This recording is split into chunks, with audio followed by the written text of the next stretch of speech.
भगवद गीता के अध्याय 6 में श्री कृष्ण अर्जुन से कहते हैं कि मन अस्थिर और चंचल होता है। यह हमारी इच्छाओं, भावनाओं और विचारों के अधीन रहता है, लेकिन अगर हम इसे नियंत्रित कर लें तो यह हमारा सबसे अच्छा मित्र बन सकता है। श्री कृष्ण कहते हैं कि मन को नियंत्रित करने के लिए 2 महत्वपूर्ण बातें हैं, 1 अभ्यास, 2 वैराग्य।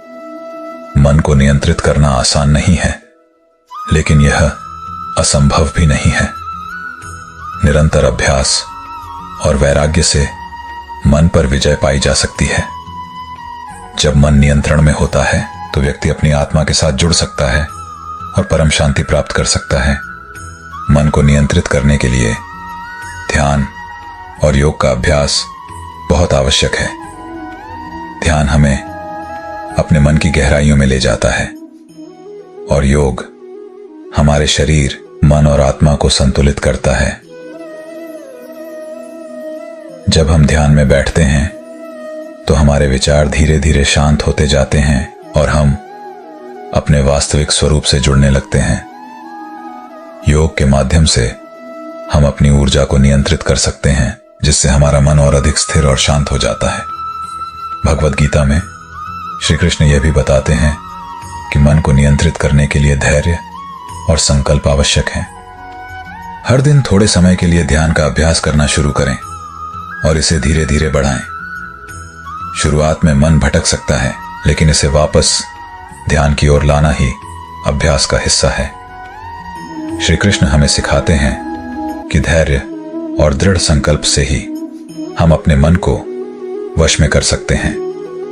जब मन पूर्ण रूप से नियंत्रण में आ जाता है, तब आत्मा का परमात्मा से मिलन संभव होता है।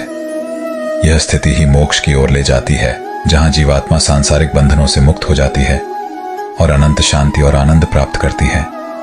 गीता का यह संदेश हमें यह बताता है कि मन को नियंत्रित करना न केवल सांसारिक जीवन में बल्कि आत्मिक उन्नति के लिए भी अनिवार्य है। श्री कृष्ण ने भगवद गीता में आत्म संयम और जीवन में संतुलन की आवश्यकता पर भी जोर दिया है। वे कहते हैं कि एक व्यक्ति को न तो अत्यधिक सोना चाहिए और न ही पूरी तरह से जागते रहना चाहिए, न ही अत्यधिक खाना चाहिए और न ही भूखा रहना चाहिए। जीवन के हर पहलू में संतुलन होना चाहिए। आत्म संयम का मतलब है कि हम अपनी इंद्रियों और इच्छाओं पर नियंत्रण रखें। जब हम अपनी इंद्रियों को नियंत्रित कर लेते हैं तो हमारा मन भी नियंत्रण में आ जाता है, जिससे हमारे जीवन में संतुलन और शांति बनी रहती है। श्री कृष्ण ने गीता में निष्काम कर्म योग का भी महत्व बताया है, जिसका अर्थ है कि हमें बिना किसी फल की अपेक्षा के कर्म करना चाहिए। ऐसा करने से हमारा मन कामनाओं से मुक्त हो जाता है और हम अपने कर्तव्यों पर ध्यान केंद्रित कर पाते हैं। जब हम बिना किसी स्वार्थ के कार्य करते हैं तो हमारा मन शुद्ध और शांत रहता है, जिससे मन को नियंत्रित करना आसान हो जाता है। श्री कृष्ण कहते हैं कि निष्काम कर्म योग के माध्यम से व्यक्ति आत्मज्ञान और मोक्ष की प्राप्ति कर सकता है।